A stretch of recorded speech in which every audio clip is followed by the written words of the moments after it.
여러분 안녕하십니까? 김왕식입니다.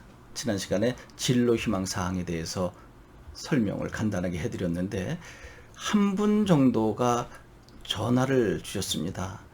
3년간 초등교사라고 적어서 좋았는데 제 이야기를 듣고 보니까 이것도 문제가 되는데 도대체 어떻게 합니까? 라고 해서 그분만이 접근할 수 있는 설명을 조금 해드렸습니다. 도움이 되셨으면 좋겠습니다.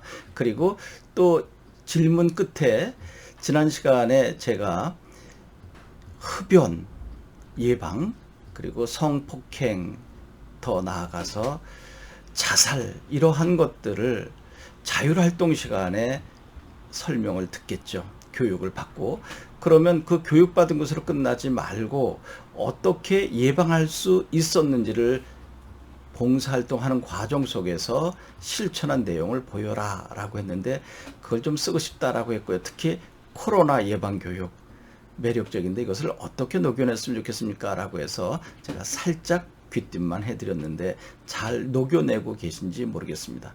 이번 시간은 지난 시간에 공지한 대로 교내 활동을 간단하게 살펴보도록 하겠습니다. 제일 많은 질문이 교내 활동과 교회 활동에 대한 구분인 것 같아요. 여러분 지난번 끝부분에서도 말씀드렸지만 교내 활동은 교문 안에서만 벌어진 것이 아니라 여러분 봉사활동이라든지 특별활동, 동아리활동 이런 것들이 생활기록부에 기록되어 있으면 됩니다. 그래서 제일 많이 접근하는 것이 지역아동센터에서 교육봉사활동한 것, 또 노인 요양원 복지센터에 가서 노인과 말벗해드린 것, 또 장애인 단체에 가서 어려운 환경에 처해 있는 즉 지체부자유 학생들을 어떻게 도왔는가 하는 것들이죠. 그것도 어떻게 보면 다 교회 활동처럼 돼 보이는 것 아닌가요? 그러니까 지금부터 고민하지 마시고 생활기록부에 동아리 활동이라든지 봉사활동 기록되어 있는 것 모두 쓰시면 됩니다. 여기서 가장 중요한 것은 하나를 집중적으로 써내려가야지 생기부에 봉사활동이 10개 돼 있다. 그래서 너무나 아깝다. 모두 10개를 써야지 하면 안 됩니다. 3개 이내라고 했습니다. 특히 의미를 두고 활동한 것입니다. 여기서 가장 중요한 것 제가 2번 이야기하죠. 하나의 활동을 집중적으로 기술해야 되는 것입니다. 그래서 2개 내지 3개를 쓰는 것입니다. 하나 쓰면 곤란합니다. 적어도 2개 아니면 3개를 써야 되는데 또 3개를 쓸 때 전에도 설명드렸지만 자칫 500자, 500자, 500자로 나열하게 되면 의미가 없잖아요. 활동한 내용을 구체적으로 쓰라라고 해서 활동 보고서가 되면 안 되고요. 이러이러한 활동을 했는데 여기에서 이것이 문제가 되었다. 이것이 인상 깊었다라고 하는 것을 집중적으로 한 활동에 500자니까 적어도 한 3줄 정도 적어주면 되지 않을까요? 한 150자 정도? 그리고 난 다음에 그 활동하기 이전과 이후에 내적 성장을 어떻게 이루었는가를 보고 싶은 것입니다. 여러분 생각해 보세요. 이걸 왜 항목을 만들었을까요?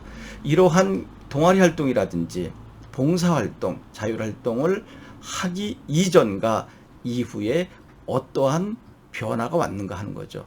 어떻게 성숙되었는가. 그리고 하는 과정 속에 어려움을 기술해야 되지 않을까요? 좋은 것만 승승장구한 것만 적으면 안 된다는 것입니다. 활동하는 과정 속에 어려운 부분이 있잖아요. 고민도 있고 갈등도 있고 그랬을 때 그것을 어떻게 지혜롭게 극복해 갔는가 하는 것을 보고 싶은 거죠. 여러분 결과보다 과정이 중요하다는 것 알았죠?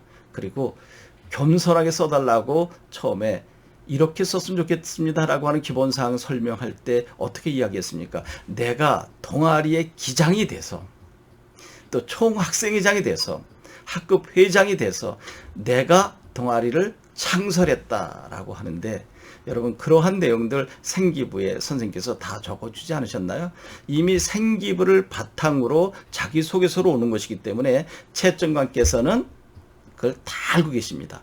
그럼에도 불구하고 즉 동아리 장인데도 학생회장인데도 불구하고 자기소개서에 명시하지 않았을 때 이것이 바로 겸손한 것 아닐까요?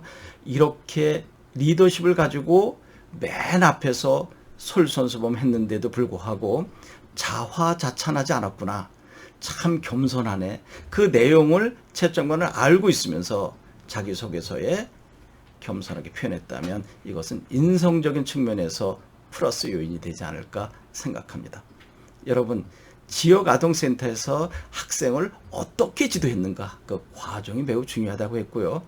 또 노인요양원 복지센터에서 할머니 할아버지를 무엇을 어떻게 케어했는가, 그리고 케어하는 과정 속에서 할머니 할아버지는 무엇을 나에게 힘들게 해주셨는가, 또 내가 할머니 할아버지의 마음을 제대로 헤아리지 못하고 무엇을 실수했는가. 그래서 그 부분을 두 사람이, 할머니와 여러분, 할아버지와 여러분이 어떻게 지혜롭게 해결했는가 하는 것을 보고 싶은 거죠. 왜 그럴까요? 이것은 3번 문항에 가서도 갈등 관리 해결 능력을 보고 있지만, 여러분들이 교단에 서기 전에 먼저 교육대 사범대에서 4년간 활동하잖아요. 4년간 활동하는 과정 속에서 동료들 또 교수님과의 갈등이 있을 수 있지 않을까요? 그런 부분들을 지혜롭게 해결할 수 있는가 미리 보고 싶다고 했습니다. 그러니까 3번과 2번은 언제든지 넘나들 수 있는 것이지 3번 따로 하려고 2번 따로 하려고 애쓰지 않아도 된다라고 하는 것입니다. 여러분, 이제 조금 도움이 되셨습니까? 그리고 가능한 교내 활동 같은 경우에 첫 번째 문항과 두 번째, 세 번째 활동이 있을 때 가능한 단계적으로 접근하는 것이 좋지 않을까 하는 생각을 해봅니다.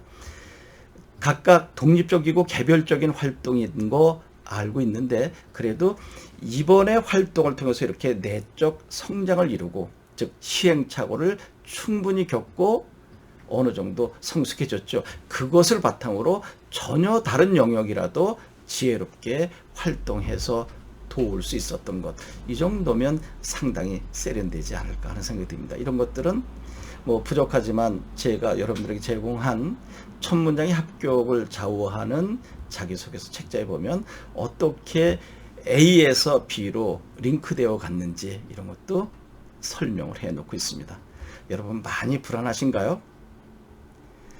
앞으로 시간이 짧을 수도 있지만 또 하루하루 제가 여기서 설명해 드린 것 최선을 다해서 반영한다면 생각보다 쉽게 갈 수도 있을 것입니다. 다음 시간에는 세부 능력 및 특기사항입니다. 여러분들이 일명 세특이라고 하는 것, 이것을 채점관은 가장 심도 있게 살펴본다라고 하는 거 여러분 잘 알고 계시죠? 그래서 세특에 신경 쓰고 있는 것 여러분 제가 알고 있기에 이 부분도 여러분이 질문도 하셨지만 제가 세특을 어떻게 활용해야 되는지, 그리고 세특에서 이렇게 기록된 것이 나중에 독이 돼서 실패한 경우 이런 사례를 다음 시간에 설명해 드리도록 하겠습니다. 여러분, 특히 이 강의는 학생들도 그렇지만 부모님께서 많이 보시는 것 같아요. 제가 이야기할 때 그래 이거 맞아, 공감이 되기도 하구나. 그런데 이 부분은 좀 다를 수 있다라고 하는 것은 여러분들이 주체적으로 접근하시면 되고요. 마지막으로 여러분의 마지막 지도 선생님은 학교에 계신 여러분의 존경하는 선생님이십니다. 학급 담임 선생님, 또 3년간 여러분들을 지도해 주신 교과 담당 선생님들께서 누구보다 여러분들을 잘 알고 계십니다. 그래서 여러분들 자소서 쓰고 다른 사람보다는 담임 선생님이나 또 진로 교과 선생님도 좋고, 또 상담 선생님도 좋고, 교과 지도 선생님도 좋고, 또 교장 교감 선생님도 좋고, 충분히 위논하셔서 최상의 자소서가 되었으면 좋겠습니다. 그리고 또 제가 필요하면 언제든지 제 전화번호 공개했잖아요. 전화 주시기 바랍니다. 그리고 전화하기 곤란하시면 문자로 주셔도 됩니다. 요즘 뭐 하루에 많은 분은 아니고요. 한 7, 8분 정도 문자나 전화를 주고 계시는데 한 하루에 7, 80명 정도 전화를 주셔도 좋을 것 같습니다. 여러분, 다음 시간에 새 특사항에서 뵙도록 하겠습니다. 고맙습니다.